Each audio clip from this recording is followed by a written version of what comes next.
തിരുവല്ലാമലയുടെ ഹൃദയഭാഗത്ത് കുട്ടികൾക്കായി ഒരു വിനോദ കേന്ദ്രം ആനമല ഹോം സ്റ്റേ പൊന്നോമനകൾക്കായി ഒരുക്കിയിരിക്കുന്നു വിപുലമായ പ്ലേ പാർക്ക്. കുട്ടികളുടെ മാനസികോല്ലാസത്തിനും വിനോദത്തിനും ഇനി തിരുവല്ലാമലയിലേക്ക് ഏവർക്കും സ്വാഗതം.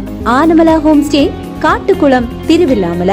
മാധ്യമപ്രവർത്തകനായ അരുൺ എഴുത്തച്ഛൻ രചിച്ച മതപ്പാടുകൾ എന്ന ഗ്രന്ഥത്തിന്റെ പുസ്തക വർത്തമാനം സംഘടിപ്പിച്ച് തിരുവല്ലാമല ഗ്രാമീണ വായനശാല ഉണ്ടാക്കുന്നു. ആ കൂട്ടായ്മയ്ക്ക് പൊതുവായ ചില നിയമങ്ങൾ ഉണ്ടാക്കുന്നു. ആ മതത്തിൻ്റെ പ്രത്യേകതയ്ക്കായി ചില അടയാളങ്ങൾ സൃഷ്ടിക്കുന്നു.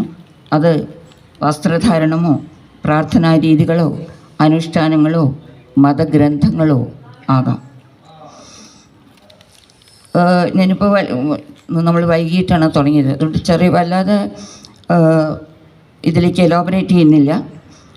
നമ്മൾക്ക് ഓരോന്നിനും വിവാഹം, ജനനം, ശവമറവ് ചെയ്യൽ എന്നതിനൊക്കെ ഓരോ മതത്തിനും കൃത്യമായ ചടങ്ങുകളുണ്ട് എന്ന് നമുക്കൊക്കെ അറിയാം. ഈ ചടങ്ങുകളൊക്കെ സത്യം പറഞ്ഞാൽ നാസ്തിക കൂട്ടായ്മകളിൽ പോലും നമ്മൾ പാലിക്കാറുമുണ്ട്. അതായത് സാംസ്കാരികവും സാമൂഹികവുമായ കൂട്ടായ്മകളിൽ ഈ മതചടങ്ങുകൾ ഒരുപോലെ പാലിക്കപ്പെടുന്നു എന്ന് പറയാനാണ് ഞാനിത് പറഞ്ഞത്. തിരുവല്ലാമല ഗ്രാമീണ വായനശാല അങ്കണത്തിൽ വെച്ചാണ് മാധ്യമപ്രവർത്തകൻ അരുൺ എഴുത്തച്ഛൻ രചിച്ച് മതപ്പാടുകൾ എന്ന ഗ്രന്ഥത്തിന്റെ പുസ്തക വർത്തമാനം സംഘടിപ്പിച്ചത്. എൻ രാംകുമാർ അധ്യക്ഷനായിരുന്നു. ആചാരങ്ങൾ കുറുക്കിട്ട സ്ത്രീ ജീവിതങ്ങൾ എന്ന വിഷയത്തിൽ പ്രശസ്ത സാഹിത്യകാരി മാനസി മുഖ്യപ്രഭാഷണം നടത്തി. ഗ്രാമീണ വായനശാല സെക്രട്ടറി ബാബു പരശുറാം, രേവതി വിജയൻ എന്നിവർ പുസ്തക പരിചയം നടത്തി. V K Ramesh, doctor Suresh, Girish Radhakrishnan എന്നിവർ സംസാരിച്ചു.